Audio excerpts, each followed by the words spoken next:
श्री हमारे चरणों में श्री चरणों में हम सभी लोग हम आपकी ओर से भी मनका से जितने उनकी सबकी ओर से प्रणाम करते हैं और हमारे उनका आशीष हमारे श्री ज्ञानेश्वर पाटिल जी हमारे बाबू जी और दादा जी और हमारे भाई बहन सबके लिए धन्यवाद और भगवान की कृपा है कि हम सब लोग जो है यहाँ हमारे जो स्वागत कर रहे हैं। सबसे बड़ी बात है 28 साल से ये समय हमारे से मंदिर बनने के लिए, लेकिन 28 साल बाद हमारे ज्ञानेश्वर जी ने बिल्कुल निर्मल रूप से सबका सुना, सबकी बात सुन के और एक तरह से निष्पक्ष हो, ये बात बिल्कुल सबके सामने निष्पक्ष हो, निष्पक्ष रूप से इसमें जो है उसमें अपना दायित्व निभाया और हमारा निष्पक्ष होने की वजह से दादाजी का आशीर्वाद इनको मिला, आशीर्वाद से और दादाजी ही बुलाए हैं, दादाजी इसीलिए बुलाए हैं कि दादाजी मंदिर के आपस में बने, इसलिए गुरुवार ने उसके ऊपर कृपा करी, ऐसी सद्बुद्धि दी और ऐसी गुरुवान स्पष्ट रूप से बैठे करके और राय महाराज प्रचार से लोगों का मार्ग का आशीर्वाद में सर्व कामना से अच्छा तरीका देववासी को करवाने अच्छा सब समिति से निर्णय करवाया। ये हम सब लोग आपके जो है आधारी है मूल रूप से सन 38 में छोड़दाई महाराज ने रक्षा करवाया था, उस नक्शे के मुताबिक छोड़दाई जी के आगे अनुसार उनकी इच्छा थी वैसा मंदिर महाराज की समाधि पर बड़े दाई छोड़दाई महाराज की समाधि, हालांकि मूल रूप से उस समय सिर्फ बड़े दाई की समाधि थी, छोटे दाई महाराज जी को बड़े दाई की समाधि बनाने के लिए आज्ञा दी थी और नक्शा बनवाया था, लेकिन अब बड़े दाई छोटे दाई की समाधि भूल गया है, उन पर दाई महाराज के द्वारा से मंदिर बनेगा और जिसके लिए हम सब लोग हैं हमारे ज्ञानेश्वर जी के आभारी हैं, ज्ञानेश्वर जी में बधाई है, उनका स्वागत है और भगवान गुरुनाथ की दया है, उनके ऊपर और दया बनी है, दादाजी महाराज की दया। जिस तरह से उन्होंने प्रयास करके दादाजी के मंदिर की ऐसा प्रशंसा किया है कि थोड़ा से हम लोग का मानव का मंदिर बनेगा, उसी लिए हम सब लोग से सब दादाजी की सेवा करेंगे, बात देते हैं। छोटे सरदार जी के जरूर प्रणाम करता हूँ। जब क्योंकि दादाजी का आशीर्वाद है, मुझे तो ऐसा लगता है कि दादाजी महाराज जी ने हो सकता है मुझे इसी काम के लिए चुना होगा, आशीर्वाद दिया होगा। हमारे स्वर्गीय नेता नंदू भैया के नाम से एक हॉस्पिटल का नामकरण था, उसमें हमारे तत्कालीन मुख्यमंत्री माननीय शिवराज सिंह चौहान जी उस कार्यक्रम में आए थे, हम लोग भी गए और शिवराज जी का कार्यक्रम था कि दादा धोने वाले मंदिर पर चादर चढ़ाने के लिए वो आएंगे, तो हमको लगा कि हम लोग जो है ये बीच की गलियों में से ये इनका काफिला जाएगा, तब तक हम लोग पहुंच नहीं पाएंगे, तो हम बीच की गलियों में से मंदिर पर पहुंच गए और वहां जाने के बाद पता चला कि शिवराज जी का कार्यक्रम निरस्त हो गया। तो सारे लोग चादर चढ़ाने के लिए चादर लेकर सब तैयार खड़े थे कि बस अब आएंगे और चादर चढ़ाएंगे, लेकिन उनका कार्यक्रम निरस्त हो गया। मैं पहुंच गया तो मुझे सब लोगों ने बोला यार कार्यक्रम निरस्त हो गया, तो ये हो सकता है दादाजी ने आप ही के लिए चादर भिजवाई हो। चादर हमने चढ़ाई और कुछ लोगों ने कहा कि अब चादर चढ़ाई तो चुनाव आपको ही लड़ना है। मैंने बोला भैया मेरे तो बहुत दूर दूर तक मेरा नाम कहीं से थे नहीं, बहुत सारे लोग मेरे आगे लाइन में हैं, लेकिन वो दादाजी महाराज जी की कृपा ऐसी रही कि 3 महीने बाद ही मुझे पार्टी ने उस इलेक्शन में डिक्लेयर किया और इलेक्शन डिक्लेयर होने के बाद जब मैं निर्वाचित होकर पहली बार दादाजी मंदिर में सर्टिफिकेट के साथ में गया तो मेरे मन में एक प्रण था कि ये विवाद बहुत सालों बाद चला आ रहा है, तो इस विवाद को हल करने का हमने प्रयास करना चाहिए। मैंने कलेक्टर से बात करी कि इस मंदिर निर्माण को लेकर हमको एक बैठक करना है और बैठक करने के लिए मैंने जब बोला ट्रस्ट के लोगों से बात किया, सरकार के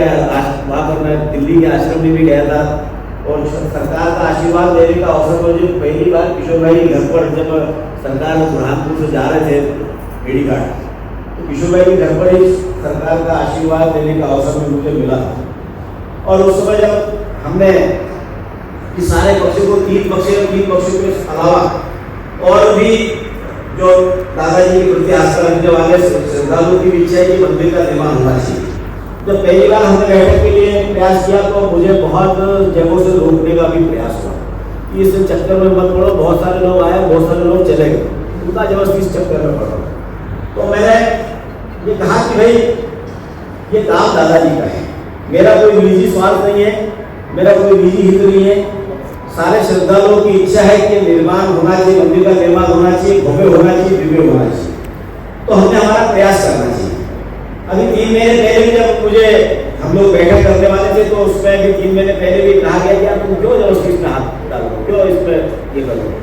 तो दादाजी की मर्जी ने था, दादाजी की ही मर्जी है, दादाजी ने ही मुझे प्रेरणा दी है कि इस काम में आगे बढ़ो और इस काम को अंजाम तक पहुंचाओ।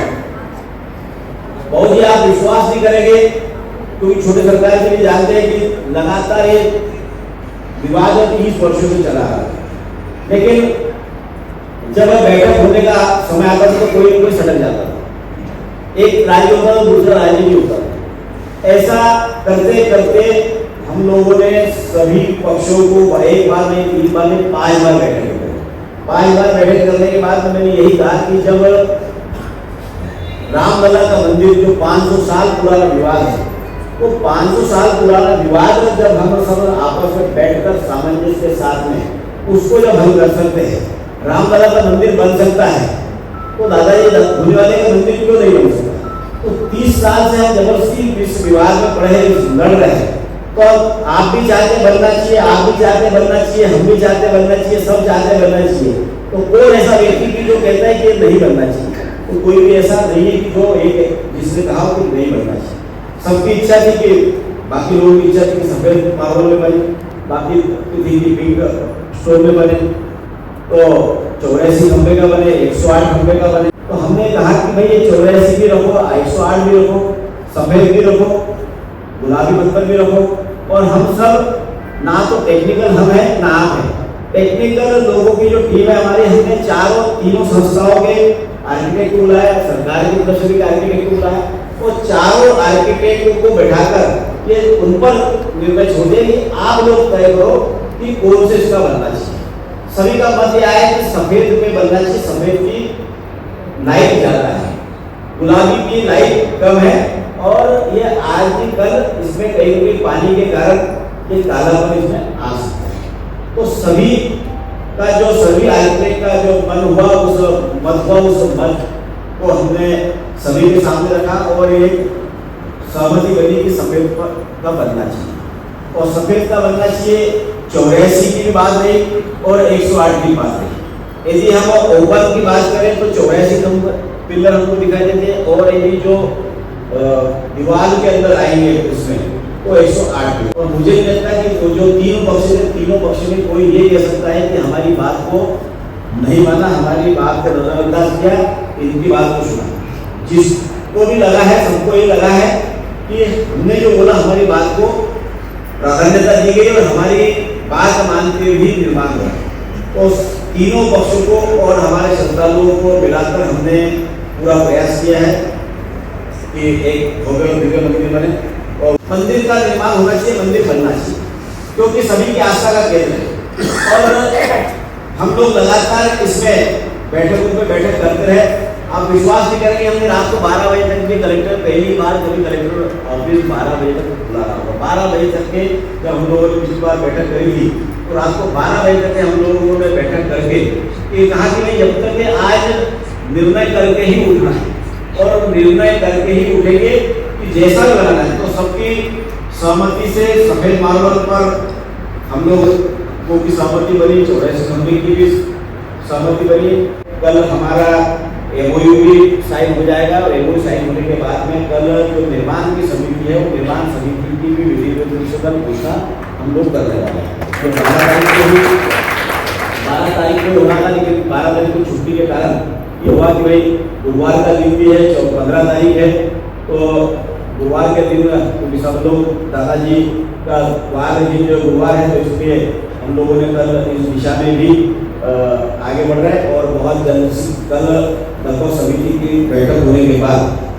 हम 2-3 तारीखें निकालने वाले हैं। 2-3 तारीखें जो अच्छे मुहूर्त होंगे उस मुहूर्त के हिसाब से, तो जैसा राम मंदिर का विवाह था और राम मंदिर का कार्यक्रम भव्य और दिव्य हुआ, वैसा ही दादा धुनीवाले जी का मंदिर का भी निर्माण कार्य की शुरुआत भव्य दिव्य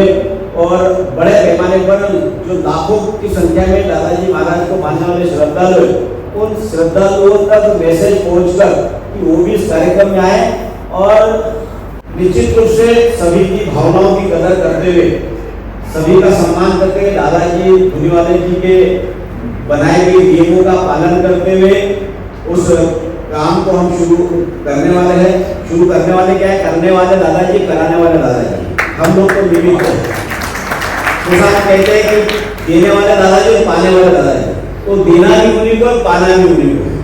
और करना भी उन्हीं को है और कराना भी उन्हीं को है। हम लोग सिर्फ निमित्त मात्र है। तो आप सब लोगों के आशीर्वाद से इस मंदिर निर्माण में हमने आगे बढ़कर सभी की भावनाओं की कदर करते हुए उस निर्माण के कार्य को आगे पहुंचाने का काम किया है। और हमारा प्रयास है कि 2028 को उज्जैन में सीएस होना है। सीएस के पहले प्रयास रहेगा कि सीएस के पहले वो मंदिर का निर्माण कार्य हो जाए, और वो निर्माण को लेकर किसी प्रकार का अब मुझे कोई संशय नजर नहीं आ रहा है। हम लोग बहुत आगे बढ़ चुके हैं। प्रयास रहेगा कि गुरु पूर्णिमा के पहले या गुरु पूर्णिमा के आसपास कोई ऐसे अच्छे मुहूर्त निकालकर उसका बड़ा आयोजन करके उसके कार्य की शुरुआत हम लोग कर दें। और छोटे सरकार जी से निरंतर मैं संपर्क में रह के उनका भी मार्गदर्शन लेकर कि हमको किस दिशा में आगे बढ़ना है, छोटे सरकार का भी स्पष्ट निर्देश भी है, आग्रह भी है कि मंदिर निर्माण में किसी प्रकार की ना तो कोई राशि की दिक्कत आएगी और ना ही किसी प्रकार का कोई किसी की तरफ से व्यवधान उत्पन्न किया जाएगा। लगातार इस कार्यक्रम को बनाने के लिए हमारे माननीय मुख्यमंत्री जी भी बार-बार संपर्क करके इसके बारे में भी जानकारी ले रहे हैं, और हमारे संघ के पदाधिकारियों के माध्यम से भी निरंतर इसका भी मॉनिटरिंग की जा रही है। कि सभी का ये आग्रह है कि जितने जल्दी हो सके उतने जल्दी इसका निर्माण कार्य शुरू हो। और मैं तो अपने आप को सौभाग्यशाली समझता हूँ कि ये कार्य को आगे बढ़ाने के लिए सभी दादाजी महाराज जी के साथ साथ सभी श्रद्धालुओं का भी आशीर्वाद मुझे मिला है। और आगे निरंतर इस प्रकार के हम लोगों के माध्यम से हमारे हाथों से अच्छे अच्छे कार्य होते चले। दादाजी का आशीर्वाद इसी प्रकार हम सब पर बना रहे। छोटे सरकार का भी निरंतर मंदिर निर्माण की दिशा में हम लोग आगे बढ़े, ये मार्गदर्शन भी, उनका आशीर्वाद भी मिलता रहा है। तो आप सभी को बहुत बहुत मैं धन्यवाद भी देता हूँ और सभी को इस बात का विश्वास दिलाता हूँ कि दादाजी धुनीवाले का मंदिर भव्य और दिव्य निर्माण होकर रहेगा। और आप सभी को जब कार्यक्रम होगा तो उसमें उस कार्यक्रम में सहभागिता देकर आपका सबका आशीर्वाद हमको देना है। और हम लोगों को आपका आशीर्वाद ही है कि ये जो हम लोगों को ताकत मिलती है, आपके आशीर्वाद की वजह से ताकत मिलती है, और ये ताकत निरंतर अच्छे कामों में लगती रहे। आप सभी का अपना बहुत बहुत धन्यवाद। जय हिंद, जय भारत।